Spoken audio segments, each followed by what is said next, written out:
prospects for extending the U.S.-Russia nuclear arms treaty. President Donald Trump warns of invoking the Insurrection Act. Nghệ An's economy in 9 months, achieving 8.61% growth and over 20 trillion VND in budget revenue. Hello everyone, you are watching today's news on NTV channel. My name is Đăng. Let's get started. Chances for new U.S.-Russia cooperation on nuclear arms control seem to be improving as President Donald Trump expressed support for President Vladimir Putin's plan to keep limits under the new Strategic Arms Reduction Treaty. According to Kremlin spokesperson Dmitry Peskov, Moscow believes there is reason for optimism that Washington will support President Putin's initiative. However, analysts warn that negotiations are unlikely to be easy. The New START treaty was already extended once in 2021, while inspection and verification activities have been suspended since 2023, eroding mutual trust. Expanding the arms control framework to include non-strategic nuclear weapons, missile defense systems, and potentially other nuclear powers such as China, the United Kingdom, and France presents additional challenges. Experts caution that without a new agreement, the world could face a renewed nuclear arms race, heightening the risks of global strategic instability. On October 7th, the Financial Times reported that President Donald Trump said he's ready to use 1807 Insurrection Act to send troops into U.S. cities after facing legal challenges and pushback from Democrat-led states. President Trump argued that the law, enacted in the early 19th century to address uprisings, could be invoked if current conditions require federal intervention. He said troop deployment would be necessary in cases involving casualties, obstruction of federal operations by the judiciary, or lack of cooperation from local authorities.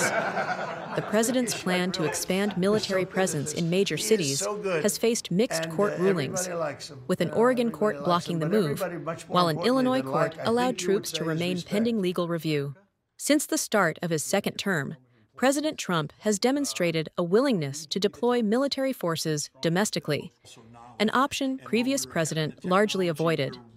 The 1807 Insurrection Act allows the U.S. president to use troops in emergencies, but employing military force on American soil remains a deeply contentious issue, both constitutionally and politically. Nghệ An's economy grew by 8.61% in the first 9 months. The budget revenue topped 20 trillion VND, according to information shared at the provincial government's regular September meeting this morning. In the context of ongoing global uncertainties and complex developments, Nghệ An's authorities and sectors have simultaneously implemented major policy tasks while focusing on disaster prevention and recovery. According to the Provincial Statistics Office under the Ministry of Finance, the province's economy maintains solid growth, with gross regional domestic product, GRDP, in the third quarter estimated to rise by 8.62%.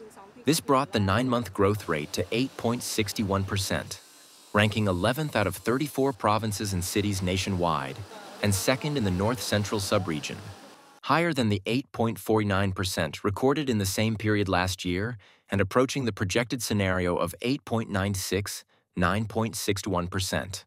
The results reflect the concerted efforts of all sectors, particularly the tax authorities, in strengthening fiscal management. Coming up next are some updated news. On December 24, 2024, the UN General Assembly officially adopted the United Nations Convention on Countering Cybercrime, the Hanoi Convention. Recognizing the significance of the signing ceremony since early 2025, the Ministry of Public Security has closely coordinated with the Ministry of Foreign Affairs to expedite comprehensive preparations for the event in Hanoi. To date, relevant police units and local authorities have established steering committees and promptly implemented around 100 security and order plans.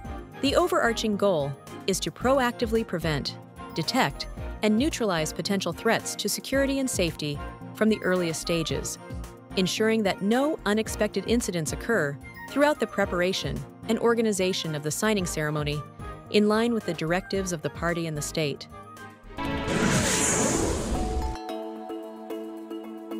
The Autumn Fair 2025 will be the largest trade and cultural event ever held in Vietnam, taking place at the Vietnam Exhibition and Fair Center with over 3,000 booths across more than 100,000 square meters.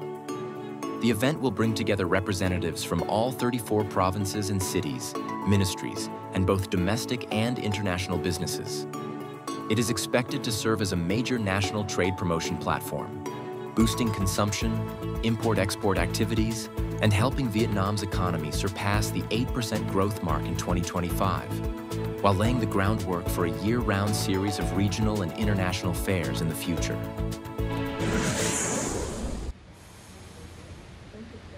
Early on October 7th, heavy rain hit Hanoi due to the circulation of Typhoon Matmo, storm number 11, with rainfall ranging from 40 to 80 mm. Some stations recorded significantly higher levels, 106 mm in Soc Son and 91 mm in Thuong Cat. The downpour has once again turned many streets into rivers. The city is forecast to continue experiencing moderate to heavy rain and thunderstorms, with rainfall between 40 and 70 mm, and localized areas exceeding 100 mm. The total accumulated rainfall during this period is expected to reach 70 mm, with some places surpassing 100 mm. Rainfall is expected to ease from late afternoon and tonight. The Politburo's Resolution number 72 on healthcare and health improvement for the people in the new context highlights elderly care, both physical and mental, as a top priority. In Nghệ An province, several practical programs and initiatives have been launched to carry out this policy. This is a folk dance session of elderly women from the Elderly Association of Quarter 14, Truong Vinh Ward. Participating in such activities not only helps improve health and flexibility, but also alleviates loneliness and strengthens community bonds. Now that I live alone, I hope the model will be implemented soon so I can benefit from it. For many elderly people suffering from chronic illnesses, hospitals have become familiar places. There, besides medical treatment, they also find joy and companionship among their peers. I have hypertension and diabetes, so I often go to the hospital. The doctors here are dedicated, and there are old friends to talk to. Beyond hospital care, Nghệ An is constructing a traditional medicine hospital combined with an elderly care center under Hoang Mai Medical Co., Lentid, located in Quinh Shmai Ward, with a total investment of nearly 250 billion VND. The project covers 6 hectares, with Phase 1 occupying 2.5 hectares, and is expected to open by the end of this year, offering a comprehensive space for treatment and convalescence for the elderly. We aim to build a model that integrates medical treatment, functional rehabilitation, and mental wellness for the elderly. We focus on daytime health care for the elderly, strengthening public awareness, and developing an elderly-friendly grassroots healthcare network. From strategic policies to practical actions, Nghệ An's initiatives show that caring for the elderly is not only a policy priority, but also a moral responsibility, a reflection of compassion and humanity that future generations can look up to. This is the end of the show today. Thank you for watching.